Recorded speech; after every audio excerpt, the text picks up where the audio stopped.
எழுச்சி தமிழர் வந்து அந்த அவருடைய டாக்டரேட் படிக்கும்போது எனக்கு ஒரு நல்ல ஞாபகம் இருக்குது. ஹிந்து ஆஃபீஸில் என் ரூமுக்கு வந்து அந்த ஃபைலில் வந்து அவராகவே சில நேரங்கள் கழித்து அந்த சில ரெஃபரன்ஸ் எடுத்துகிட்டு ரிசர்ச் பண்ணிட்டு போனார். எனக்கு இன்னும் ஞாபகம் இருக்குது. His thesis was Religious Conversion of Meenakshipuram Dalits, a Victimological Study. 2018 அவருக்கு அந்த கௌரவ பட்டம்ல உண்மையான டாக்டரேட் கிடைத்தது. இன்னைக்கு டாக்டர் அம்பேத்கரை சொல்ல வேண்டுமென்றால் he stands taller today than he did in his lifetime. இது ஒரு exaggerated statement இல்லை. If you see, even BJP is trying to appropriate the legacy of doctor Ambedkar. குறிப்பாக இந்துத்துவவாதிகள் கூட இன்னைக்கு டாக்டர் அம்பேத்கருடைய லெகசியை வந்து திருட முயற்சிக்கிறார்கள். இந்த விழாவில் முதலில் என் அருமை நண்பர் எழுச்சி தமிழர் அவர்களுடைய பிறந்த நாள் வாழ்த்துக்கள் முதலாகவே தெரிவித்துக்கலாம். அவர் பிறந்த நாள் ஆகஸ்ட் 17, 1962, ஆகஸ்ட் 17, 1962. அதைவிட பெருமை என்னென்றால் அவர் எனக்கு பல மாதங்களுக்கு முன்னால் ஒரு விருது அளித்தார்.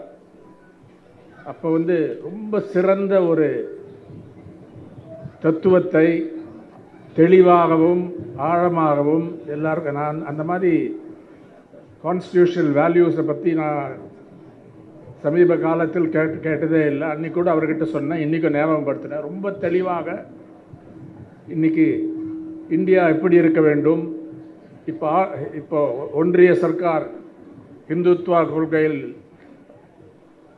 போகக்கூடிய அந்த போக்கு எவ்வளவு விஷமத்தனமான, ரொம்ப டேமேஜிங் எப்படி இருக்கும் கம்பேர்ட் வித் கான்ஸ்டியூஷனல் வேல்யூஸ். ரொம்ப தெளிவாக அழுத்தமாக பேசினார். அது one of the most impressive speeches.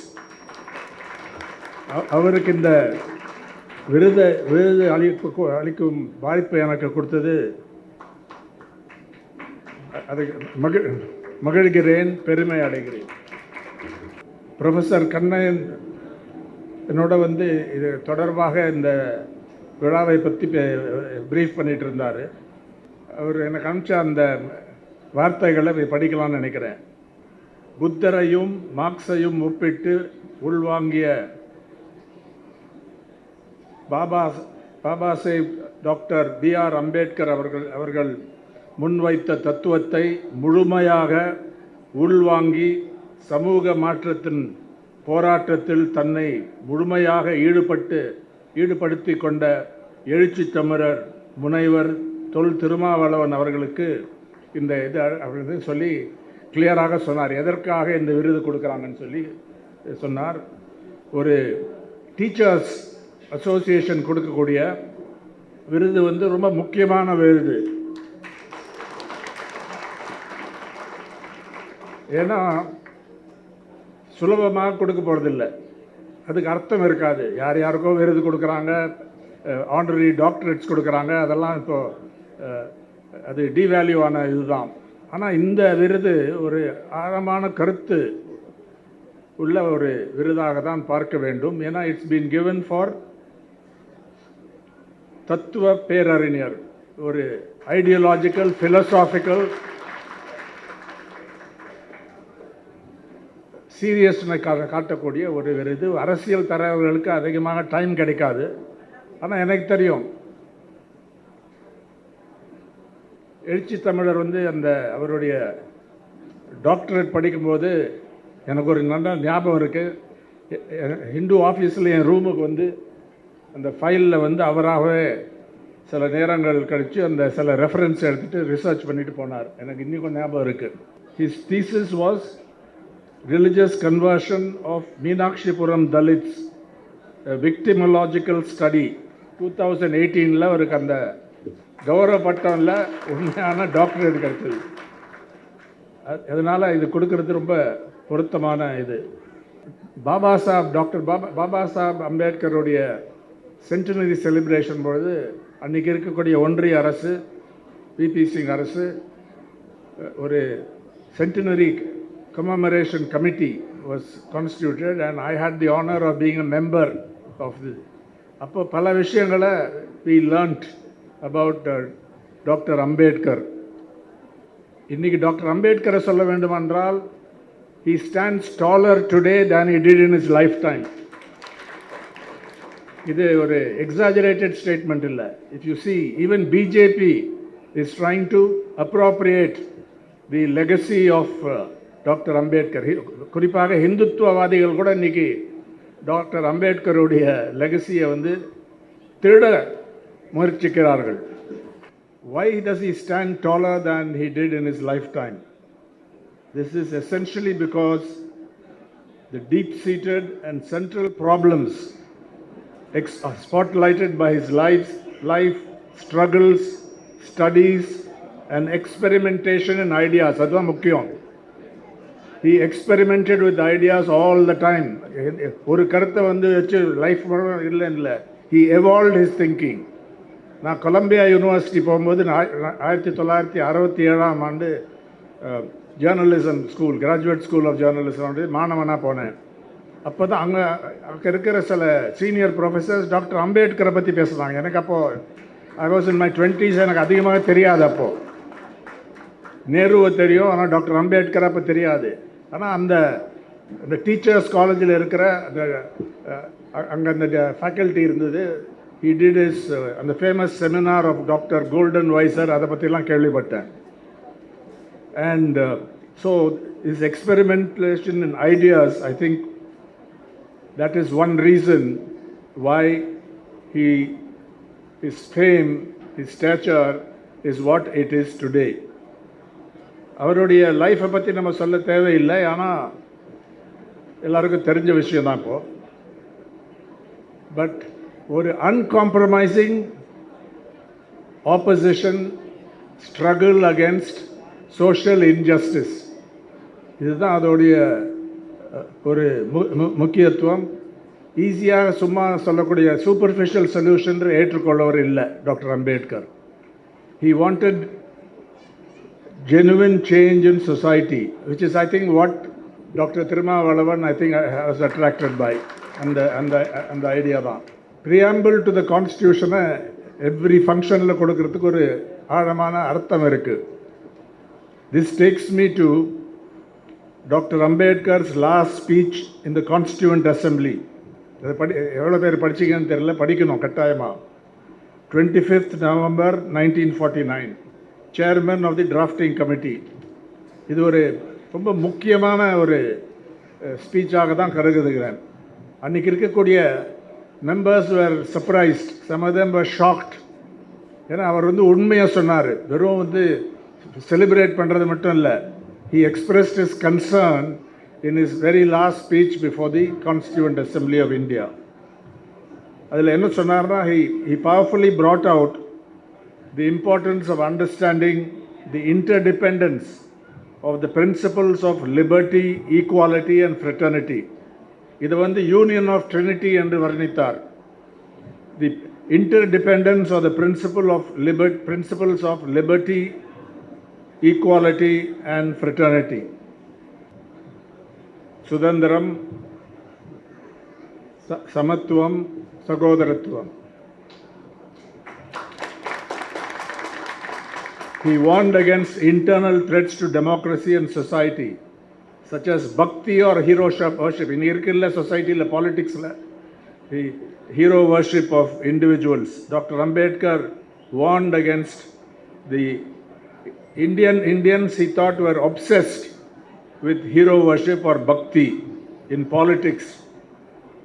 And I quote, "It is quite possible," Dr. Ambedkar mused, "for this newborn democracy to retain its form but give place to dictatorship in fact."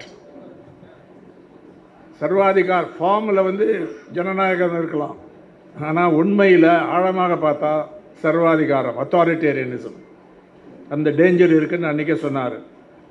If there is a landslide, the danger of the second possibility become actuality is much greater. ஒரு கட்சிக்கு வந்து ஒரு பெரிய majority கிடைச்சா அந்த ஆபத்து இன்னும் அதிகமாகும்.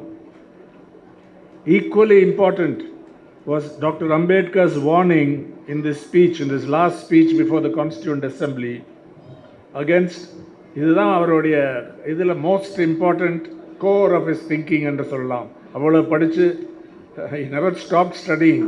ஆனால் அவருடைய சாராம்சம் என்னவென்றால் எனக்கு புரிஞ்ச அளவுக்கு இந்த ஸ்பீச்சில் அழகாக சொல்லியிருக்கார். He warned against letting the complete absence of two things in Indian society, equality, social and economic, and fraternity, continue unchecked. சமத்துவம் இந்த சமுதாயத்தில் இல்லை, நீண்ட காலம் இல்லை, அதனால சகோதரத்துவம் கிடையாது. இதுதான் இந்த சொசைட்டியில் biggest weakness. And then he went on to say, and I quote, if the contradiction between recognizing the principle of one man, one vote and one vote, one value, எலெக்ஷனில் எவ்வளோ தவறு நடந்தாலும் இதை வரவேற்கணும். இந்த விஷயம், இந்த பிரின்சிபலில் ஒன் மேன்னா one person, woman also, one person one vote, one vote, one value.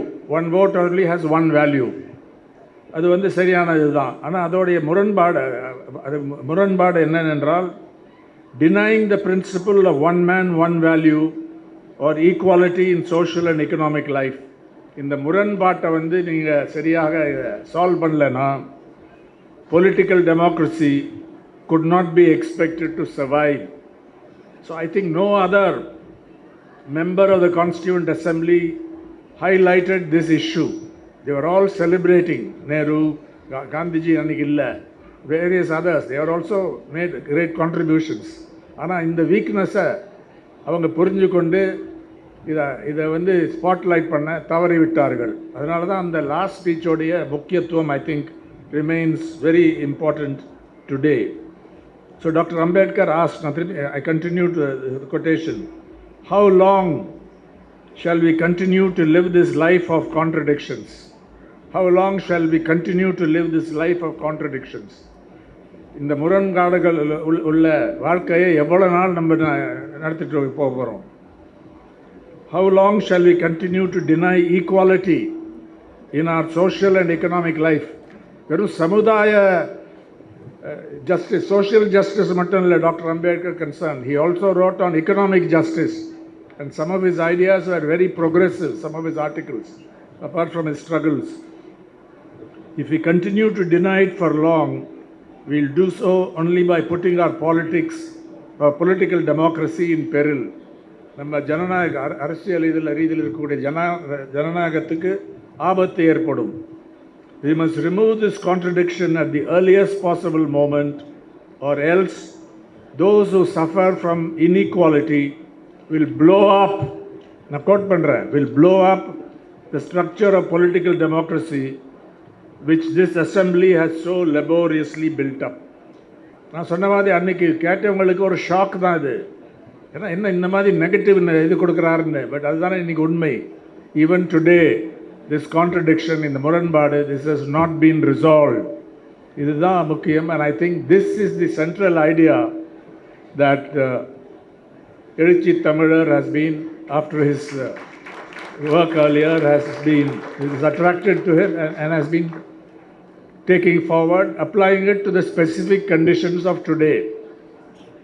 நாங்கள் அங்கே பேசும்போது அவருடைய சில விஷயங்களை I learned. அதாவது இந்த quest for social and economic justice, how is it related to Tamil nationalism? Tamil தேசியம், திராவிட தேசியம்னு சொல்கிறதில்ல அவர், தமிழ் தேசியம். வெறும் மொழியை பற்றி மட்டும் சொல்லலைன்னு சொன்னார். அது அந்த கலாச்சாரம், various things of being Tamil, அதை it can be use to counter அந்த பாய்சனஸ் ஐடியாலஜி.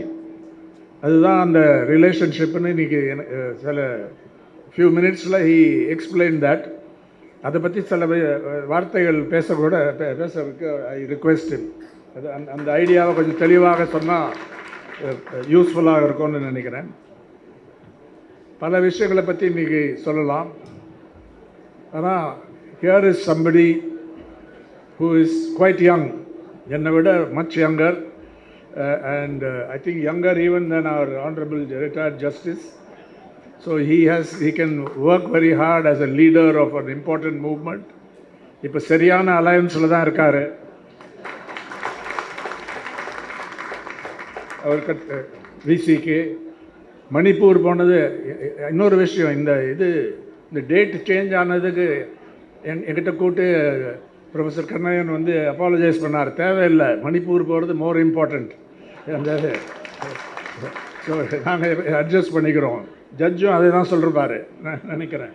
அது போனது. we are all very happy that this was changed and he went to Manipur, took a lot of trouble, டெல்லிக்கு flight பண்ணி அங்கேருந்து போய் and came back with a lot of information. இந்த இதில் அதனால் I wish him the best.